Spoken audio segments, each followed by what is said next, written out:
We have 230 different types of edible and medicinal crops surrounding our home. And guess what? This is one of the most incredible parts of it. There's less maintenance here than there is if this were a lawn. If we walked away for 30 years and came back and didn't do any maintenance, this food forest would turn into a jungle of food like the Amazon rainforest. The amount of energy and time and money that goes into the standard landscape, if we simply put in edible plants, which are also very beautiful, in place of plants that are only considered ornamental, if we just made that one switch along with taking the poisons out, the 890 million acres of farmland would go back to nature. So welcome back to Better Than Rich Show. Mike Abramowitz here. I'm going to be interviewing and having a conversation with Jim Gale, and he is the founder of Food Forest Abundance. We go into a few conversation topics that we've never had on the show before. We talk about permaculture, which I did not know what that was, and we defined it on the show. We talk about how Jim was able to scale his mortgage company in 3.5 years from $0 to $1 billion, and then he talks about how he lost it all. He went from having $20 million in the bank to being negative 80,000. So he gives us a masterclass of what not to do. I ask him as lessons and pitfalls on what to avoid in this episode, which I thought was really timely for individuals specifically right now as the market is correcting in certain places. So I think you'll learn a couple of really great best practices of what to do different, what he would do differently. But we spend most of our time talking about how we can replace our lawns of our homes with food sources. And he goes and talks about his recent conversation with Bobby Kennedy. He talks about his claim on how he could end world hunger, how he could create world peace with his shifts. He's having conversations with politicians. He has a plan that he's presenting to President Donald Trump, to also this Ron DeSantis. He has conversations with politicians, influencer, super intelligent, very educated.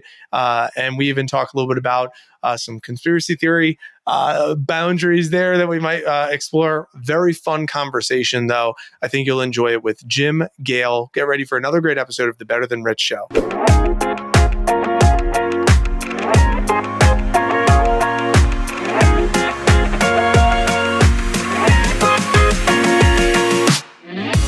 Welcome to the Better Than Rich Show with your hosts, Andrew Biggs and Mike Abramowitz.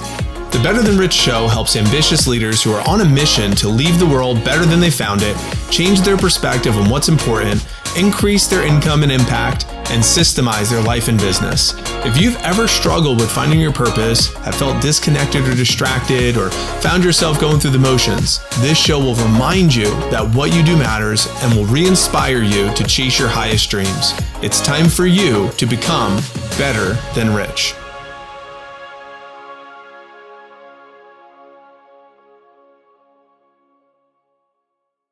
Welcome back to the Better Than Rich Show. I'm your host today, Mike Abramowitz, and I am here with Jim Gale. Jim, welcome to the podcast. Thank you, Mike. It's wonderful to be here. Well, I'm looking forward to this convo. I know we were connected by Matt Drinkon from the Eternal Optimist podcast. He was also a guest on our podcast as well. Has an unbelievable story with his broken back and recovery and everything that he's done in the business arena. So, listener, if you have not checked out Matt Drinkon's episode on our show, please do. And if you haven't checked out his podcast, The Eternal Optimist, I highly recommend it. And Jim, I'm looking forward to our convo because this topic is actually a first for our listener. And I know your message is to empower people to grow food instead of lawns without poison. And this is a fairly unique niche with food forest abundance. I would love for you to just give our listener the origin story, what that means, why that's important to you, but also why might this be important for them as we just dive right into what are we here to talk about today, please? We're here to talk about freedom on every conceivable level.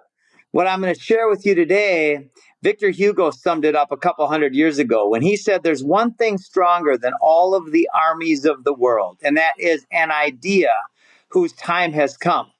What I'm going to share with you and your listeners today is the idea that will reverse mass extinction and deforestation, cancer, diabetes, and heart disease trends. It will end world hunger and it will end tyranny. And it's embarrassingly simple. In fact, another quote to pull out of the archives is Bill Mollison. He's one of the founders of permaculture. He said, though the problems of our world are increasingly complex, the solutions remain embarrassingly simple. The solution to all the world's problems is when we take the poisons out of our lives and we grow food instead of lawns. There are about 47 million acres of lawn in the United States alone. The lawn, which takes more poisons, more glyphosate, more human resources than any other crop, and does not provide food, is the physical foundation of humanity's suffering. When we take out the poisons and we put in regenerative, edible landscapes that are less maintenance than a lawn, then we solve it all. So Okay. the origin story starts. But before you get Yeah. into the origin story, you've piqued my curiosity, and that sometimes happens on the show. By the way, it's very much a pitch and catch. But I do want to hear the origin story. But I want to make sure I understood this correctly. You're talking about most people in my neighborhood pride themselves on the appearance of our lawn. It looks nice, and if I'm hearing you right, the functionality of the lawn is more significant than the appearance of the lawn. And the functionality of the lawn could be used for the betterment of humanity as a whole. I don't want to summarize. I just want to make sure I understood. Summarize, brother. You nailed it. So Henry Kissinger, 50 years ago, he stated multiple times on stages, if you want to control people, control food. The food supply chain is poisoned. Everything we know about growing food is wrong. Everything taught in our colleges and universities, which are subsidized by the governmente, which happens to mean mind control, is wrong. The truth of the matter is when we put in perennial edible landscapes. In fact, since we're doing this right now, I'm just going to show you outside my door. Right? I'll give you a quick tour just from outside my door. Open up All my right, door listener. here. This is where the listener, you need to go to YouTube so you can go check out the video. So if you're on Spotify right now, come on over to YouTube so you can see what Jim is showing us. Jim, what are we seeing here? This is an edible landscape. 21 months ago, there was nothing here but sand. Now we have 230 different types of edible and medicinal crops surrounding our home. And guess what? This is one of the most incredible parts of it. There's less maintenance here than there is if this were a lawn. If we walked away for 30 years and came back and didn't do any maintenance, this food forest would turn into a jungle of food like the Amazon rainforest. And is that the backyard or the front yard? That's the side yard, and we've got tennis courts and stuff in the front, and we're building more houses in the food forest, and everything you see around us is going to grow up to be more and more and more food, which also, tell me, is that more or less beautiful than a lawn? What do you think? Well, again, is this, would this be in the front of somebody's house? Is that what the proposal is? So imagine the front of a very nicely decorated house right now, a landscape. Yeah. The amount of energy and time and money that goes into the standard landscape, if we simply put in edible plants, which are also very beautiful, in place of plants that are only considered ornamental, if we just made that one switch along with taking the poisons out, the 890 million acres of farmland would go back to nature. So I'm selfishly thinking about, I'm looking outside, I'm looking at my neighborhood, I'm looking at, we have a small little plot of lawn, it's not much. It's just, I pay a guy to come out and mow it for us. Right. Yeah. My curiosity still lies in this small little area of lawn. If I wanted to flip the switch and say, I want to make my lawn consumable plants, medicinal plants, something that could be more beneficial to my family and to our livelihood and our future. However, I'm in a homeowners association, and I need to make sure that there is standards or guidelines or whatever it is met there.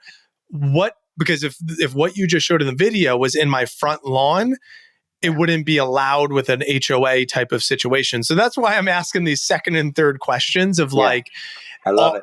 and that could be because, well, the HOA is the government. That's the man. Stick it to the man. Get out of the HOA. You got to go on your own land. You got to buy larger pieces of land. And so maybe I'm not the avatar, if you will, but there are things within what I can do in my confines within the HOA. So kind of riff on that a little bit for me, Jim, please. I sure will. Do you have any trees or bushes in your front yard? There's one little tree here and there's a couple of bushes. Yeah. Okay, so that tree could be an apple, a peach, a plum, a pear, or whatever would go good in your zone. So it would be just the same amount of beauty, and it would have the added function of providing you hundreds of free, healthy snacks per year. Those bushes could be raspberries or blueberries or blackberries or perennial lettuces. And they would have the same amount of beauty, but they would have the added function of providing you food.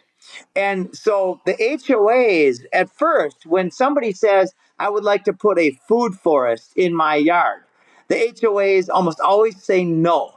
Then, when somebody shows them one of our architectural designed blueprints, then the HOA says yes. Because what the HOA people are fearful of is property values, and they're fearful that of what they don't understand. So once they see the blueprint, which is a beautifully designed landscape, then they say yes. What I find so fascinating, and then I want to get into your origin story, is that you found a problem that you're clearly passionate about, and you aggressively went on a mission to help other people. And I'm assuming you've turned that passion into some sort of profitable business of some sorts for you and your livelihood and yourself and your family and your legacy, and also are helping other people. Listeners to the show, to the Better Than Rich show, I want you to hear it. The riches are in the niches, because this is so niche that it's not going to be for everyone. Although Jim's passion and excitement for this global belief it could get people excited to say, I never really thought about that. I never knew that problem existed. Thanks for bringing my light to that problem. I think I'll take some action on that. But that can never exist unless the entrepreneurial spirit is tapped in, and also that you are willing to bootstrap what Jim is about to share with us. So please, if there's anything else you want to share about the HOA and the front lawn and stuff, cool. But I would love to hear the origin story of how the heck did this come about? Okay, awesome. So I grew up, they called me Nature Boy. I've always loved nature. I was a wrestler in college. I wrote my goals for the first time. The coach had all of the team members write their goals. I was 19 years old. I was a redshirt freshman, and the 3 previous years had really sucked. And when I wrote my goals, I was kind of in a lost part of my life. I didn't know what I was going to do next. And as I started dreaming, which is what writing goals is all about, as I started visualizing my future, I started dreaming about what could be possible for me. And the goals were stated in questions. And so I read the question and I thought, well, I beat this guy once and I did pretty good in this tournament, so maybe I could be an All-American. And that thought was so exciting to me that my mind started expanding. And a couple months previous to writing the goals, I had listened to Dennis Waitley's The Psychology of Winning. It was one of the original kind of self-help books and tapes. And it expanded my mind. So I wrote that I wanted to be a 3-time All-American wrestler and national champion. And my coach laughed at me. He said, this is kind of lofty, don't you think? And then he proceeded to tell me that goals are about pushing the boundaries of your abilities. Well, I exploded past what anybody thought was possible. And 4 years later, I ended up being a 4-time All-American and national champion. And the part that I was the most shocked by to presence was I was a freshman at this time. And this was before I was an All-American even one time. And my college teammates, they elected me captain of the college team as a freshman, which is pretty rare in the NCAAs, if ever. And so, anyway, then I moved to Hawaii. I lived for 4 years in Hawaii. Then I traveled, I backpacked around the world, lived in Africa with the Maasai, and lived in many different places. And then I was broke. So I got home. I was 29, turning 30 years old. And I had $600. My parents let me live in their basement and drive the old car. And I wrote my goals again. Actually, while I was traveling, I wrote my goals. I took months to just visualize and read books, right? One of my favorite books is The Think and Grow Rich by Napoleon Hill, right? That's one of the best. And in that book, Napoleon studied the most successful minds and entrepreneurs in history, and he deducted whatever the mind can conceive and believe it can achieve. So I wasn't about to argue with Napoleon Hill. So I wrote that I was going to have $3 million in 3 years. Now, I had a teaching degree with bartending experience. So when I shared my goals with my roommates, they literally laughed at me. And one guy, Pete, he got angry at me. He was like, Jim, that's not how it works. You're just crazy.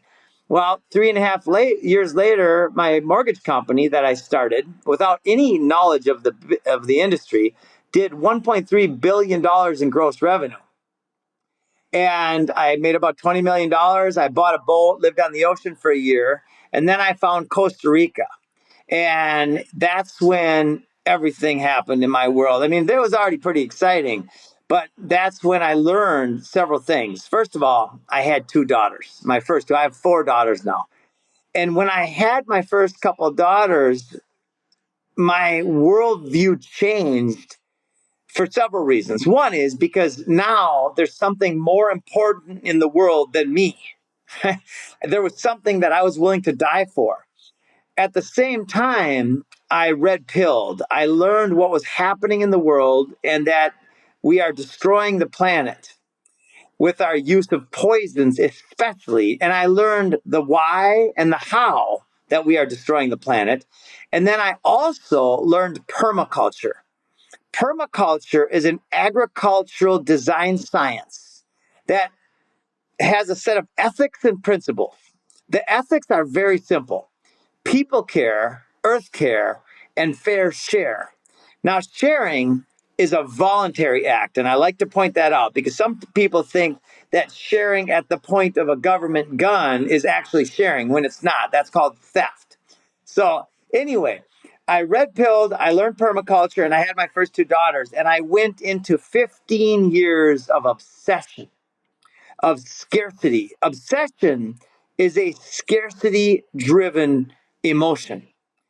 And I went from 20 million to negative $80,000. It was 3 years ago. My last business was shut down thanks to the government intervention.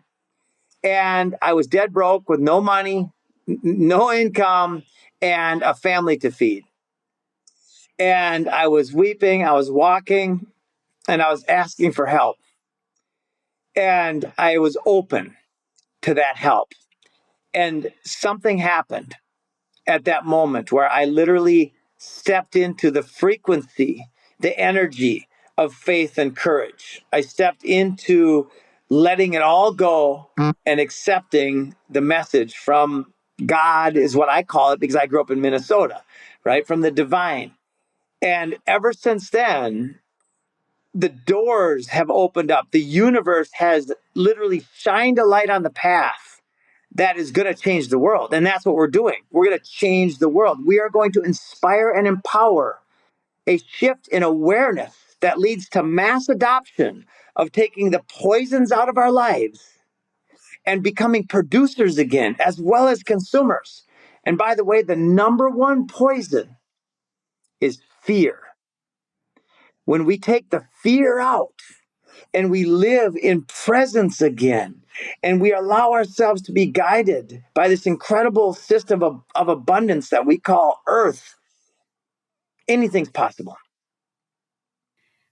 So, Jim, there's tons to unpack here, and I really am glad that you're kind of going down this and using a matrix methodology to this. So that's good. I have a couple of directions I want to go, and thank you for this. This is great. The first question I have is, how old are your two daughters now?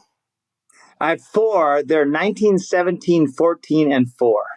Oh, wow. Okay. So you have four daughters. I only heard about the two. So here's what I would be curious on. I'm a family man. I have two kids. My first question is, if I had to ask your four daughters, each of them, and you could give their names if you want, or you just use their age, what would each of them individually say about their dad? Well, my first two are in San Francisco. And I had a relationship 18 years ago that I knew was not the right relationship. And then they were taken when I was living in Costa Rica to San Francisco. And it was the hardest. It was the experience of my life that was by far the most painful. Even though losing all the money, that was irrelevant compared to my daughters being taken without my awareness to San Francisco. And then the feeling of shame that I had around that. Now, just a quick side note on that. I had that feeling until about 7 or 8 years ago when I went to several ayahuasca ceremonies with proper shamans, and I transmuted that feeling of shame and anger and sadness to love, because at the foundation of all of it is that I love them. And when I transmuted that energy from shame to love, it was just like, it was like I was reborn. Now my 14-year-old and 4-year-old live here with me in Central Florida, and my 14-year-old would say that I'm a little bit nuts, a little bit crazy, but she would also say that she has a deep respect for me, even though she might not say that right now at 14. She might say that when she's 17. My 4-year-old, she's a food forest girl. She's a nature girl. She wants to play with me every minute of the day. She wants to be in the field picking nature's candy. She wants to help me cook it. We went fishing the other day and we did the whole thing on film. We got set up. We caught fish. She reeled in her first fish. We filleted the fish. And then we took the fish guts and we buried them in the garden. And we talked about why. And then we cooked the fish and then we ate the fish together. So she's an absolute paradise. I appreciate that. And I appreciate you answering the question. Sometimes I'll go deep on a couple of things. So I have additional curiosities. And the reason why is because you said when you had the two daughters, that was like a big epiphany of like, I need to approach life even differently. And sometimes that happens for us. I can't speak on behalf of every man, but I know that happened with me. When I stepped into fatherhood as well, it's like, I need to think differently about my time. I need to think differently about money and my purpose and what I want to do as the patriarch of my household. So, and that's why I joined Front Row Dads. That's why I'm a family man with a business, not a businessman with a family. That's how we're connected. I'm connected with Matt Drinkon as well, and a couple hundred other men. So I really love that brotherhood because we are all like-minded in that sense. So one of the questions I have here, at this chapter of life, I want to make sure I understood this. You said a mortgage company, you grew a mortgage company to $1 billion in 3.5 years, or like responsible for $1 billion in gross revenue. In gross revenue billion. in 3.5 years. Were your daughters born at that time that you were building that business, or did they come after the business was built or before? Like, just timeline goes. My first daughter was right at the end, actually probably 6 or 8 months after I had left that business. So after you left the business, so you built that business not without kids. Right. Okay, cool. So with that context, because a lot of entrepreneurs do listen to the show, we don't have to land here for that long, but I would be very interested in you just sharing or capturing for the listener, because they're very business minded.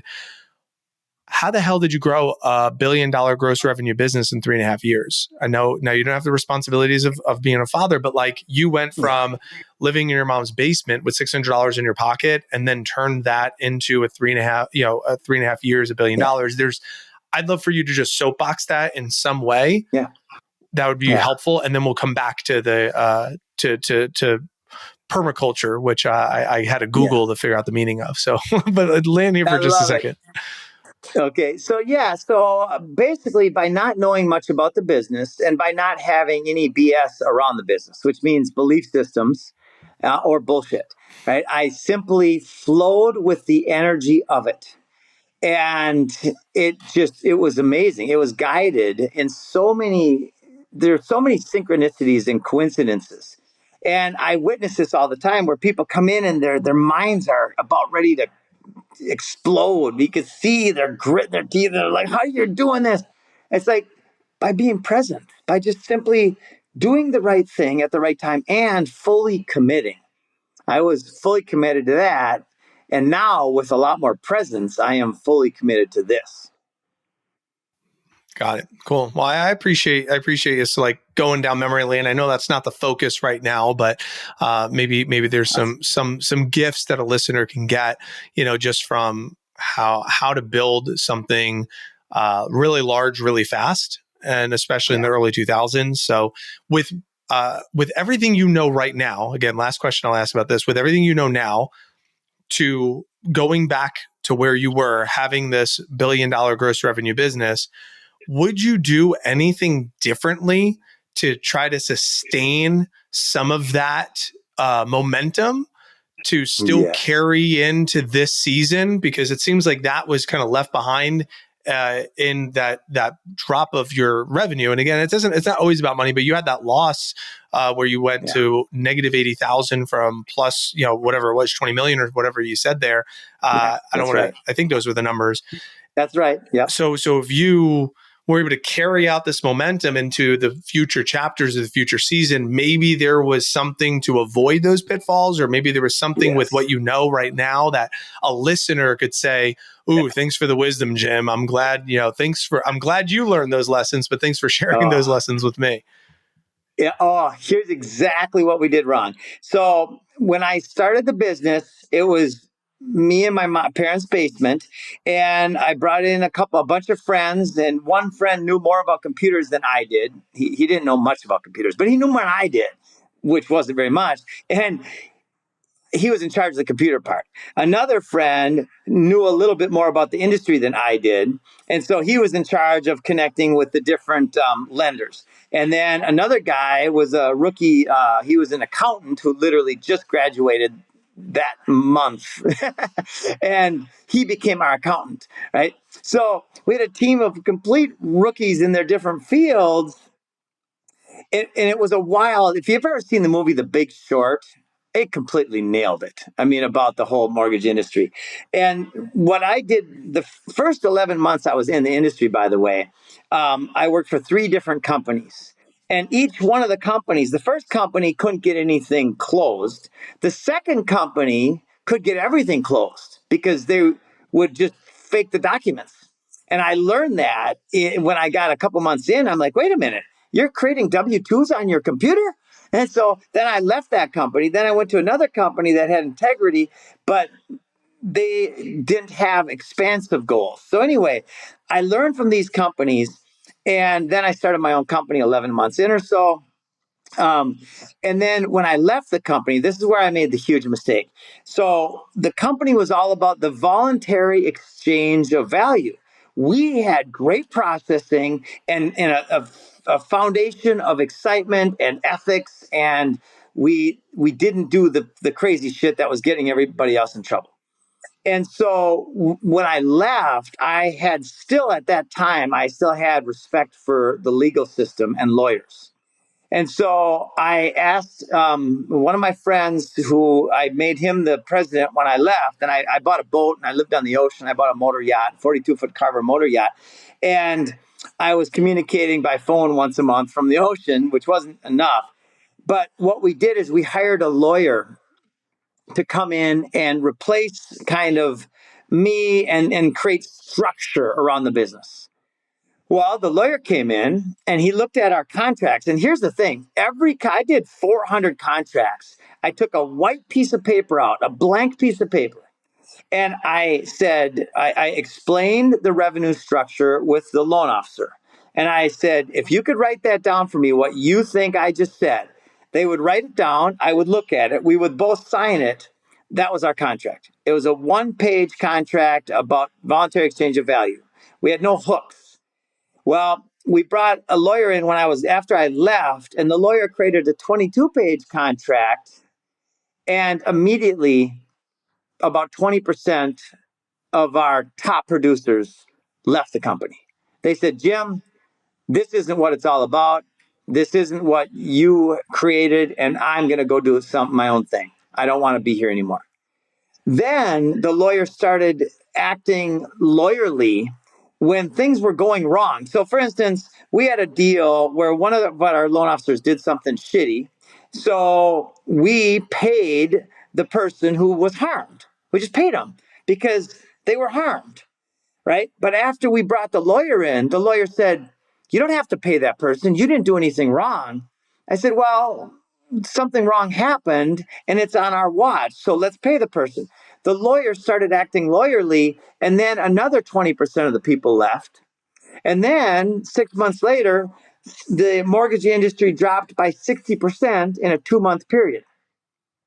So, and when I left, everybody gave themselves raises. So our fixed income, our fixed expenses went from $98,000 a month to $220,000 a month.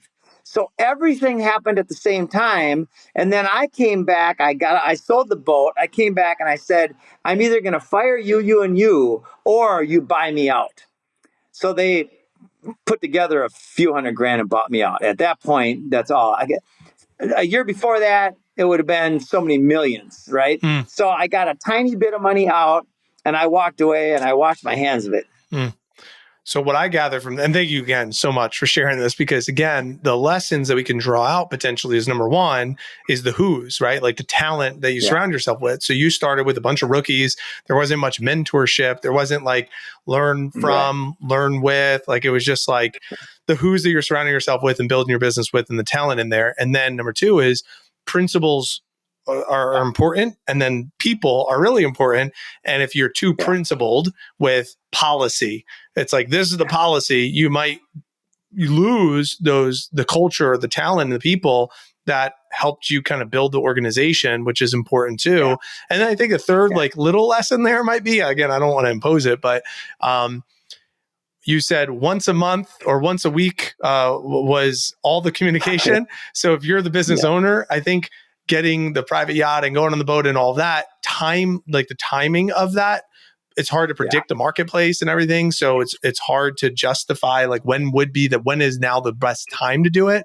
But I think with the decline in understanding, the timing might have been a little off to have too much freedom or the finger off the pulse. So business owners listening, I think those are really great lessons to just kind of like store away as you're continue to evolve and grow. So thanks for going there with us. I appreciate that. Oh yeah. No, I love sharing that story because I mean, I learned so much. I couldn't be here now without learning those lessons. And that's what I'd like to go back to is where, what is here now, because what you're doing is you're taking on, like you said, what'd you say? Government means mind control. Like you're taking on some really heavy, I don't want to. We've had many conversations on the show about conspiracy theory, about what we believe. I know Andrew and I are pretty vocal about being a little bit more center, a little bit maybe right of center, but like very much center with a lot of our beliefs, much more aligned with libertarian type of belief, if we want to label it. But I don't speak up as much about that because I live my life from the lens of I want to be in control more so than trying to be vocal about it and trying to influence other people. But you're like really vocal about your beliefs. So I want to give you a platform to, hey, speak what you feel is the unspoken truth that other people would love to hear, but here's my challenge to you, Jim, is to phrase it in questions. So that would be my I challenge. love So to questions. speak the Yes. unspoken to a listener Yes. that maybe isn't as educated or informed, but posing Yeah. it from a lens of curiosity and a lens of question asking. And I give you the green light to go in whatever direction you want about government and Dude, I poison. love that. Yeah. Yeah, I'll start with the question, how can we achieve mass adoption of taking the poisons out and growing food instead of lawns? Right? And oh, here's a better question. What would happen if we took the poisons out and grew food instead of lawns? When people land on the answer to that simple question, because here's what would happen. We would reverse deforestation and mass extinction. Cancer, diabetes, and heart disease would be gone. World hunger would be gone. And we would not be under the thumb of govern, which means to manage, control, or steer, and mente, which means mind. That's not an accident, right? So that's the fundamental question that I've been obsessed with for 16 years. And then what would happen if we attracted a group of, and I'm getting messages from these people as we speak, generals and Green Berets and politicians. Like I just sat one-on-one with Bobby Kennedy the other day. And I said, Bobby, what I'm going to share with you now is the campaign strategy that will not only win the election, but the campaign itself will create peace on earth in the next 12 months. And he looked at me and he's like, okay, let's see it. Thought I was batshit crazy. Then I laid it out for him and he was inspired and he's coming here soon. I just talked to his people today and he'll be coming here to be witness to the solution to all the world's biggest problems that will literally lead to peace on earth. Right. So I'm going to, since Are you you gave me now? the Is that the buildup to reveal the secret plan right now? Is that what you're about to do for us? Oh, yeah. Yeah. And guess what? It's not a secret plan. It's a simple plan that's going to inspire you and all of your audience because it's so freaking logical.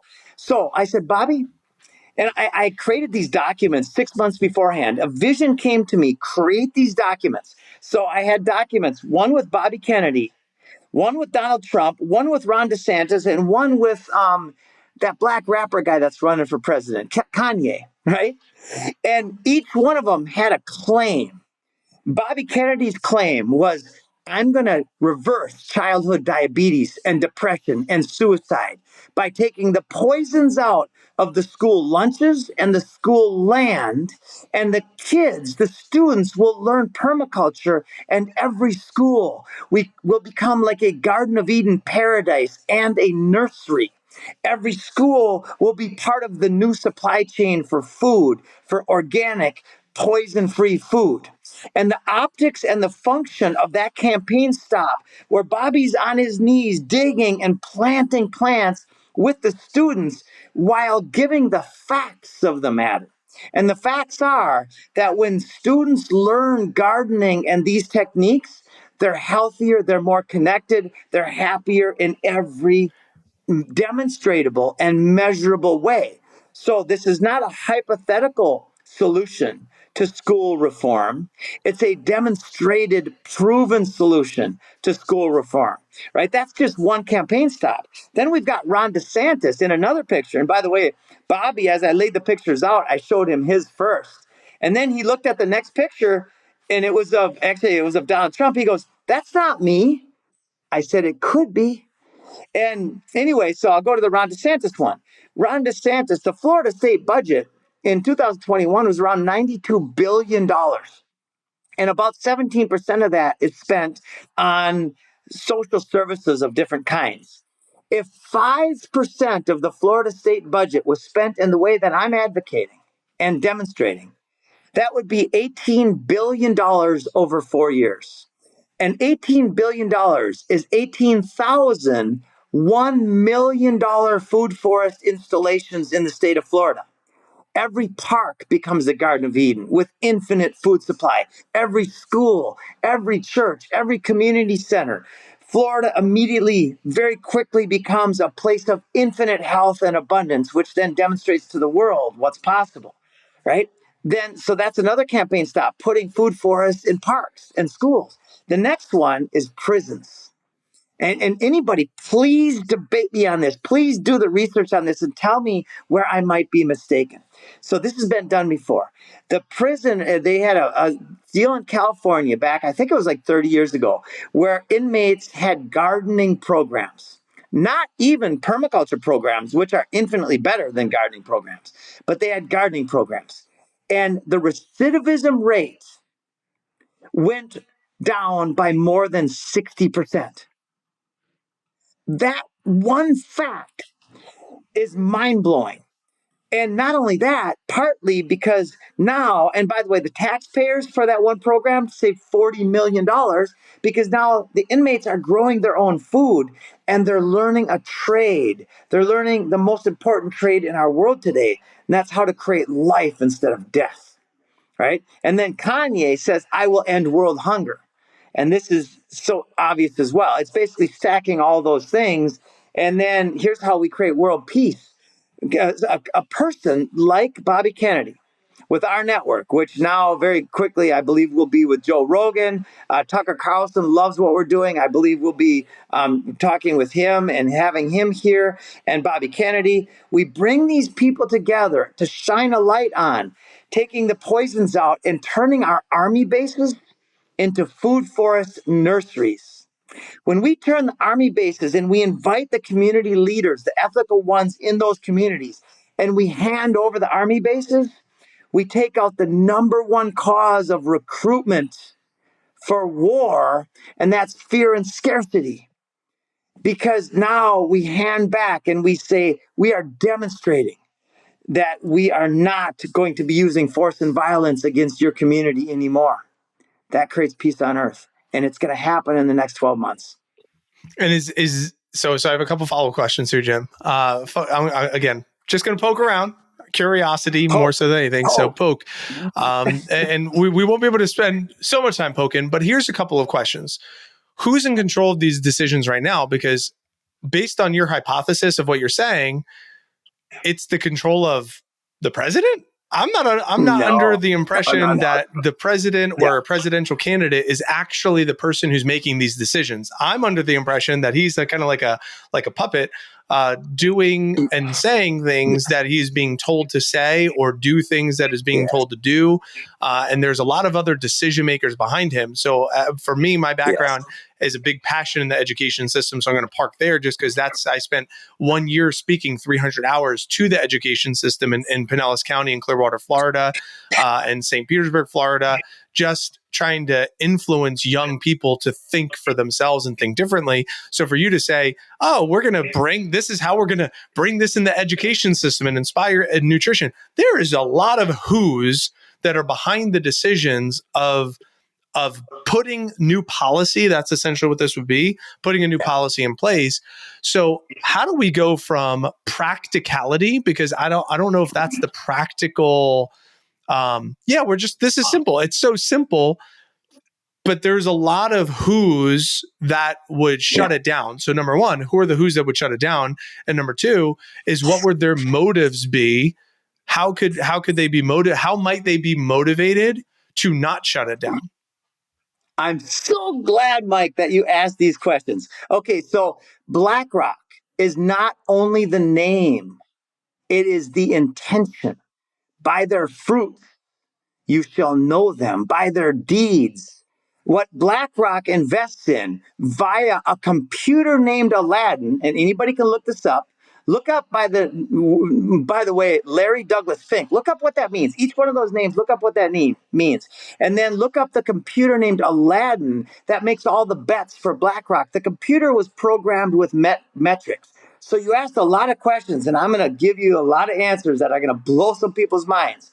But in Sun Tzu's book, The Art of War, know thyself, know thy enemy. In 1,000 battles, 1,000 victories, right? Who are we? This is a temporary experience, right? We are bigger than this. So when we rise our frequency, like Tesla referred to, when he said, if you want to know the secrets of the universe, think in terms of energy, frequency, and vibration, but don't think, feel the frequency, the energy, the vibration of what I call God, right? And somebody else might call this something else because they were born in China or wherever, right? I don't hate those people because they have a different name for what I call God. Hatred is the mechanism of control. So you're right. The pawns that we call presidents are not the leaders, but calling them out and inviting them to participate and inviting them to use their platforms. That's the key. We, the people, are the key to winning the war, right? It's our duty to our posterity to write a new book called The Art of Peace, right? So how do we do that? By demonstrating it. And when we bring in the influencers to shine a light on this, which is incredibly logical. Number one, we take the poisons out, the True Green, the Massey. We inspire these entities that are currently investing in death and actually propagating death. Glyphosate is illegal in almost all other countries. Yet it's subsidized here, even though they've paid $11 billion in fines, they're still putting it all over, right? There's something divine happening. This is the big war, right? And the way to win the war is this. Now, I'll share one other series of quick facts, and then you can, then we might need to wrap it up. It's your call. So I'd like to ask the question. My friends, go online and ask these three or four questions. How much were the first Apple computers sold for? All right, ask that question. Then go online and look up the Microsoft patent, which is human bodily activity and cryptocurrency. And look at the number on that patent. It's 22. I'm just going to give it away, right? The first Apple computers were sold for 666. The apple is the tree of knowledge of good and evil. It has an apple with a bite out of it, right? And they want to put this apple in a chip in your hand or your forehead, which represents your actions and your thoughts. And then the Microsoft patent, that technology relates us to human bodily activity and cryptocurrency. That turns us into batteries.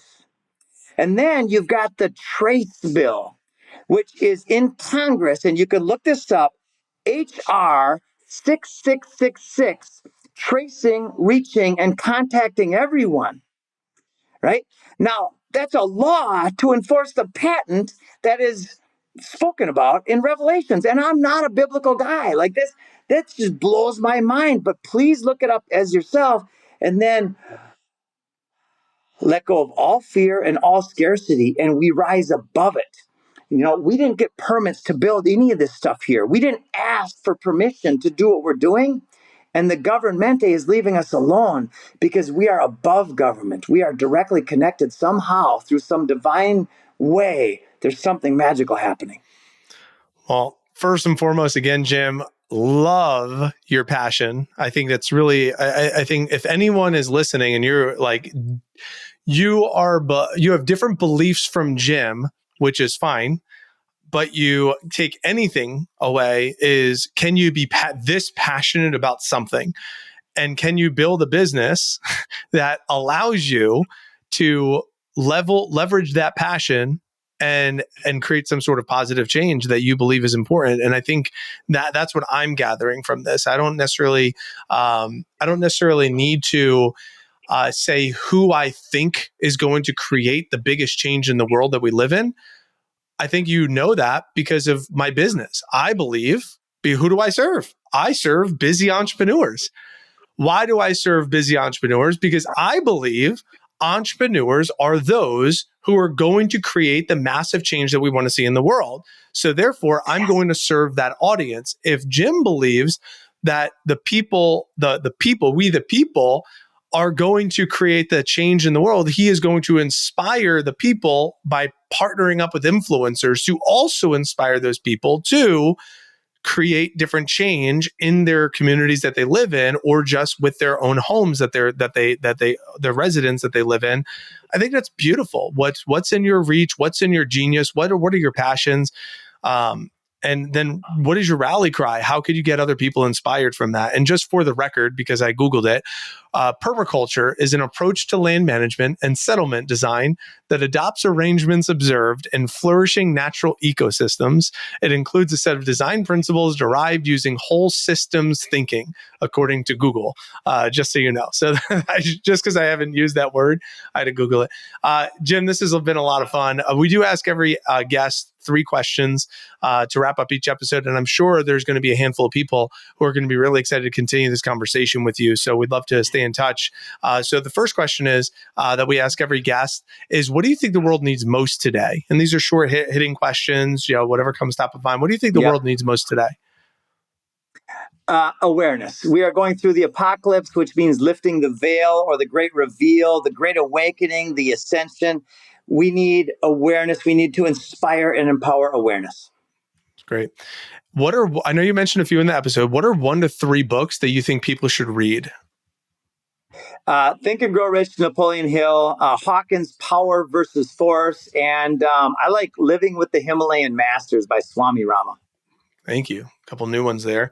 And our third and final question is, what does it mean to you to be better than rich? Present. To be here now, experiencing this incredible thing that we call life. Jim, tell us, where could someone hang out with you offline if they want to stay in touch, if they want to learn more about what you're doing with anything that you're up to right now, but specifically Food Forest Abundance or anything else? Where could they go to check out and stay in touch?